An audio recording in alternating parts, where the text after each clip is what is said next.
अब हमने और हनुमान जी ने तय किया है कि इस बार राजस्थान के लोगों का राज आना चाहिए। इस बार राजस्थान में जिनको बेबस, लाचार, कमजोर समझ के गिराया गया, जिनको पीछे रखा गया, उनके बच्चों को भी आगे बढ़ने का मौका मिलना चाहिए। पिछले 5 साल में आपने देखा तमाम तरह की मुसीबतें, चाहे रोजगार मांगने पे नौजवानों ने उठाई हो, सीएचओ के बच्चे ने जो सीएचओ में भर्ती हुए थे जब उनकी नौकरी छीन लेंगे उन्होंने उठाई हो, जो तृतीय श्रेणी के टीचर थे उन्होंने अपने ट्रांसफर के उसमें उठाई हो, या जो पेपर लीक यहां हुए और जिस तरह से महिलाओं पे जुल्म, जाति, अन्याय, अत्याचार हुए, क्या तो यहां भीम आर्मी लड़ रही थी, आजाद समाज पार्टी लड़ रही थी, या कोई अगर और था तो ना वो कांग्रेस के लोग थे जिनकी सरकार थी, ना वो भारतीय जनता पार्टी के लोग थे जो विपक्ष था। अगर कोई था तो वो मेरा भाई, इस प्रदेश का होने वाला मुख्यमंत्री हनुमान बेनीवाल था, जिसने जी जान लगा के इस लड़ाई को आगे बढ़ाने का काम किया। सब लोग अपने लिए लड़ाई लड़ते हैं, लेकिन हमने सीखा है कि जब रास्ता एक है, मंजिल एक है, तो बंटवारा नहीं होना चाहिए। तो हमने तय किया बैठ के कि हम पूरी ताकत लगा के आने वाले दिनों में हर एक गली, गांव, कूचे, कस्बे तक जाकर, ढाणी ढाणी जाकर लोगों को इस गठबंधन के प्रति समर्पित करने का काम करेंगे, तैयार करने का काम करेंगे। अगर आपको पावर चाहिए तो आपको संघर्ष करना पड़ेगा, और जिनके पास पावर होती है उनके लोगों पे जुल्म, जाति, अन्याय, अत्याचार नहीं होता है। जिनके पास पावर होती है उनका कोई अपमान नहीं कर सकता है। जिनके पास पावर होती है उनकी बहन बेटियों का सम्मान होता है, और जिनके पास पावर नहीं होती उनको जुल्म, जाति, अन्याय, अत्याचार का शिकार होना पड़ता है। मैं तो देख रहा हूं कि किस तरह से बीजेपी, कांग्रेस की आपसी जुगलबंदी के हिसाब से जो उनके प्रदेश के नेता हैं वो कभी कुर्सी उनके लिए कर देते हैं और कभी अपने लिए रख लेते हैं। उनकी इन कुर्सियों पर उनके लोग बैठे रहेंगे। तो मैं पूछना चाहता हूं यहाँ की महान जनता से कि आपके बच्चों का आने वाला भविष्य राजस्थान में क्या है? कभी आपने सोचा, कभी आपने महसूस किया कि आपकी जो आने वाली नस्लें हैं वो राजस्थान में किस सम्मान, स्वाभिमान और हिस्सेदारी, अधिकारों के साथ जीने वाली? मैंने संविधान बचाओ यात्रा में राजस्थान के बहुत सारे जिले, विधानसभाएं देखी।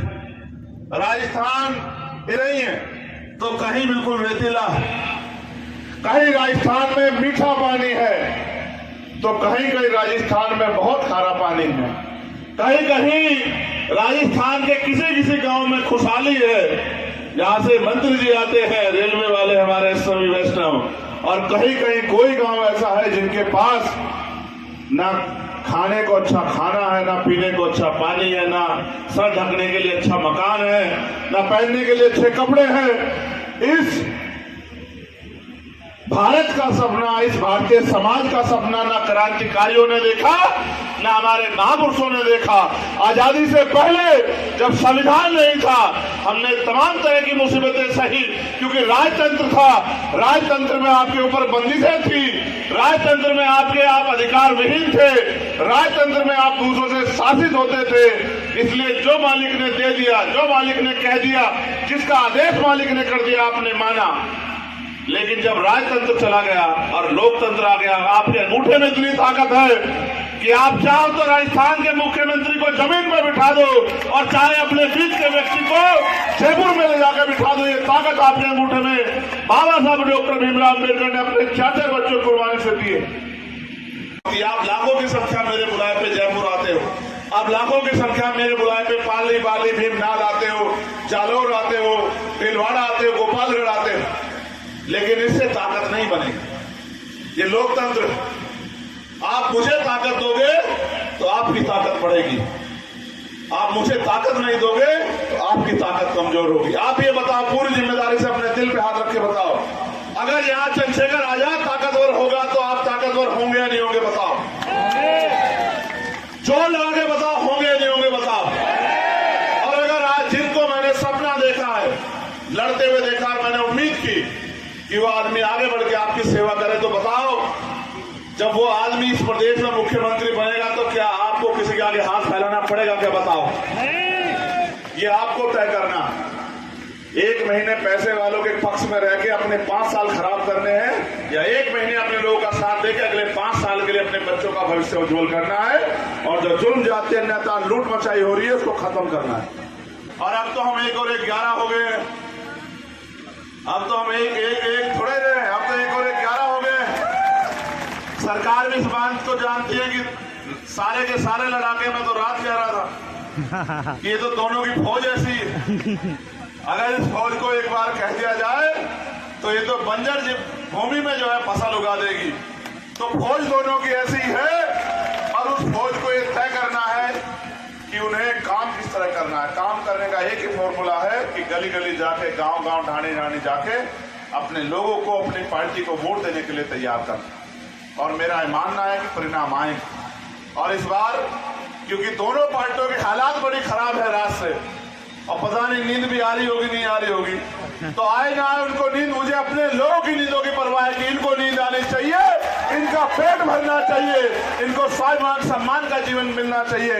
इसलिए हमने फैसला लिया है, और मैं आपको जिम्मेदारी से कहता हूं कि हम इतना प्रतिनिधित्व लेके जाएंगे कि हमारे जरिए, हमारे बिना सरकार नहीं बनेगी।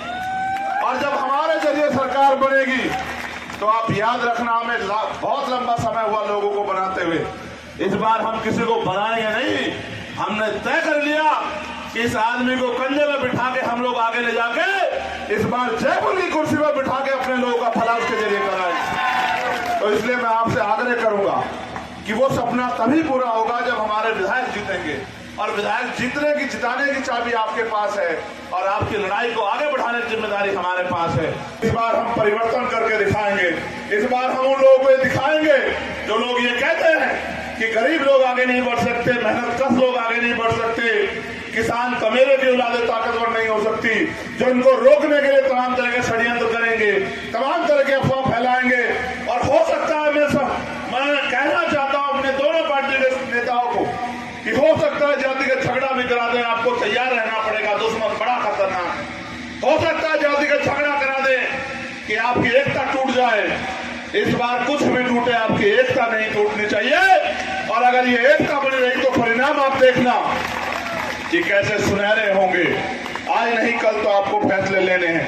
इसलिए मैं आपसे आग्रह करूंगा कि सावधान रह के, समझदार रह के, सतर्क रह के, कहते हैं इलाज से बेहतर बचाव होता है ना, बचाव करके आगे बढ़ो।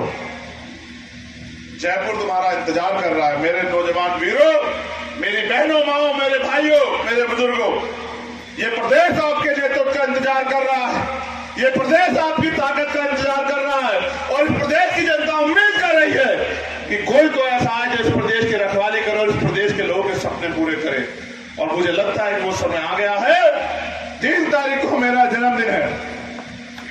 इधर 3 तारीख को मेरा जन्मदिन है, और सहयोग से 3 तारीख को आपके यहाँ कौन कितनी ताकत में आएगा इसका फैसला भी होना। मैं जन्मदिन पे आपसे ज्यादा कुछ नहीं मांगता, बस ये मांगता हूं कि सत्यवान को इतनी ताकत दे देना कि सत्यवान जयपुर की विधानसभा में खड़ा होकर आपके हक अधिकारों के लिए बोले।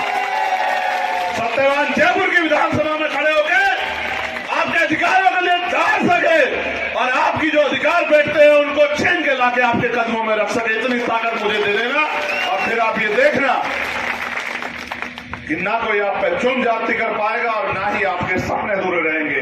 हम परिवर्तन की सोच लेके आगे बढ़ रहे हैं, परिवर्तन होके रहेगा। परिवर्तन प्रकृति का नियम है, और परिवर्तन के जो मतवाले निकले हैं, जैसे जैसे काफिला आगे बढ़ेगा, बहुत सारे लोगों को एहसास हो जाएगा कि राजस्थान गुलाम राजस्थान नहीं, राजस्थान वो राजस्थान नहीं इसमें जाति धर्म के नाम पे चुन जाति अत्याचार होगा, लोग सहते रहेंगे। राजस्थान तो वो राजस्थान है जिनके बेटे सीमा पे देश की रक्षा करते हैं, जिनके खेत से निकली हुई फसल लोगों के पेट भरती है, जिनके पत्थर का डिजाइन और जिनके यहाँ से गिरा पत्थर लोगों के महलों की शोभा बढ़ाता है। लेकिन उस राजस्थान के हिस्से में भी इस बार आजादी आनी चाहिए। बहुत बहुत धन्यवाद। जय भीम।